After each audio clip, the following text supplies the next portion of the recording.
آپ ووٹ کرو میں ایک دن ہی بیٹھوں گا.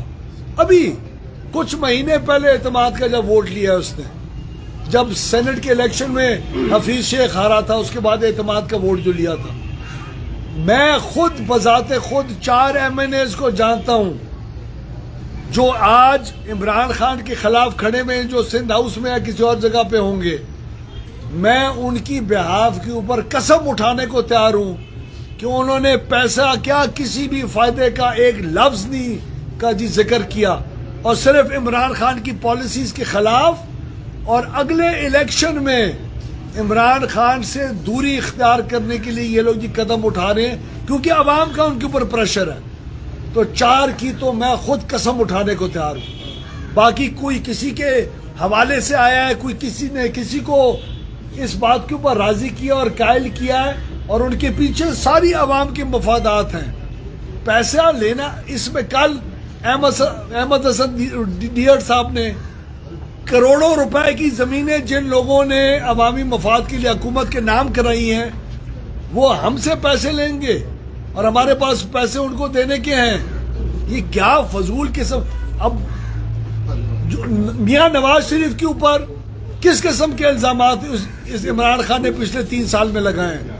شہباز شریف کے اوپر کس قسم کے الزامات لگائے ہیں؟ کل برطانیہ کی اس براڈ شیٹ کمپنی ہے، اس کے مالک نے کیا کہا ہے؟ نواز شریف سے اپولوجائز کیا. عمران کا احتساب اس کے اوپر بنیاد تھا. شہزاد اکبر اس کی احتساب کا ایسا ستون تھا جس کے بغیر احتساب تھا نہیں. کدھر ہے وہ؟ کدھر ہے نیب کے پرچے؟ کہاں ہے FIA کی بےایمانیاں؟ سامنے آئے نا ہمارے. کہاں ہے اینٹی کرپشن کے؟ گجرانوالہ کے اندر کم از کم 100 پرچہ اینٹی کرپشن کا ہوا ہوگا. ہماری یہاں کی جو لیڈرشپ ہے اس کے اوپر کدھر ہے وہ؟ عمران خان نے کل جلسے سے خطاب کرتے ہوئے بھارت کی خارجہ پالیسی کی تعریف کی تھی. وہ خارجہ پالیسی جس میں اس نے کشمیر میں جو ہے وہ ظلم و ستم کی انتہا کی ہوئی ہے، پاکستان میں بلوچستان میں افراتفری پھیلائی ہوئی ہے. کل وزیر اعظم نے ان کی خارجہ پالیسی کی تعریف کی تھی. آج بھارتی جو سیکرٹری خارجہ ہے انہوں نے ان کے بیان کو سراہا بھی ہے. تو آپ کیسے دیکھتے ہیں ان کے اس بیان کو؟ ہم تو شروع سے ایسی دیکھ رہے ہیں. ہم تو کہتے تھے کوئی کسی کو سمجھ نہیں آتی تھی.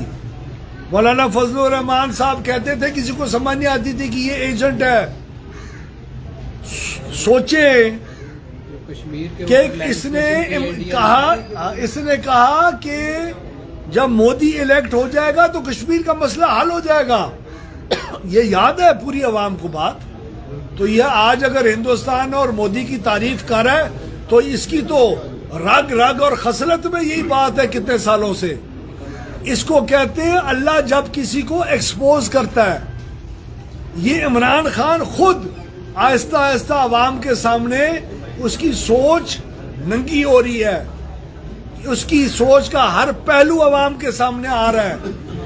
سوچیں اگر نون لیگ کے کسی ایک عام ورکر نے بھی بات کی ہوتی کہ ہندوستان کی خارجہ پالیسی کے ہم مداح ہیں اور کیا پالیسی ہے اس کی خارجہ، تو یہ جو ان کے ہر روز جو دھمکیاں دینے والے اور گالیاں نکالنے والے وزیر مشیر ہیں، یہ کیا کچھ کہہ رہے ہوتے ہیں ہماری قیادت کے متعلق اور ہمارے ورکرز کے متعلق.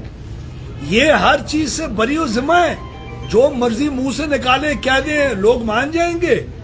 اب یہ ماننے والی باتوں کے وقت ختم ہو گیا. اس کا اختتام ہے اور انشاءاللہ صوبہ پنجاب کے اندر بھی اللہ تعالیٰ نون لیگ اور اپوزیشن کو کامیابی عطا فرمائے گا. قومی اداروں کے خلاف سوشل میڈیا پر آخری کرنا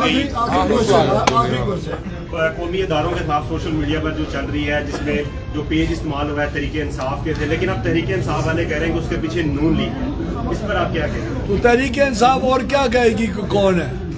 ہر دنیا کی غلطی کے پیچھے نون لیگ کا نام لیا انہوں نے. گھس پٹ چکی ہے بات ان کی. وہ لوگ ہیں. عمران خان نے کل خود بیان کیا دیا، باقی پیجز کو چھوڑے. اس نے کس کے متعلق کہا ہے کہ حکومت پاکستان کے اندر سینیورٹی کی بیسس کے اوپر چیزیں نہیں ہونی چاہیے؟